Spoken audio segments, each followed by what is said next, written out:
Il y a des requins gris. Les deux plus gros sont des requins taureaux. C'est les plus grands spécimens qu'on ait ici. On a un mâle et une femelle. Il y a également des requins pointe blanche et on a aussi des requins léopards. Il existe plus de 500 espèces de requins. Il n'y en a qu'une dizaine qui sont potentiellement dangereuses. Et encore, l'homme ne fait pas partie du régime alimentaire du requin.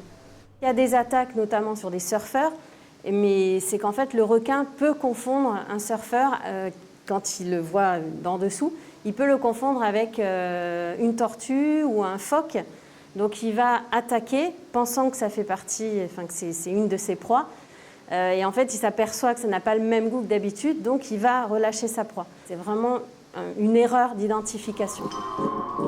C'est un prédateur, il nettoie les océans, il s'attaque plutôt à des proies malades ou blessées, donc ça évite que les maladies se propagent. S'ils disparaissent, ça risque de créer un déséquilibre dans tous les océans, dans toute la chaîne alimentaire. Aujourd'hui, ils mangent des filets de merlu.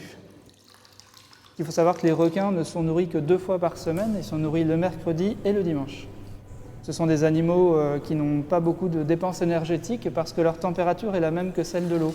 Donc contrairement à nous, par exemple, êtres humains, qui devons dépenser beaucoup d'énergie pour nous réchauffer à 37 degrés, eh bien les requins n'ont pas d'énergie à dépenser de ce côté-là.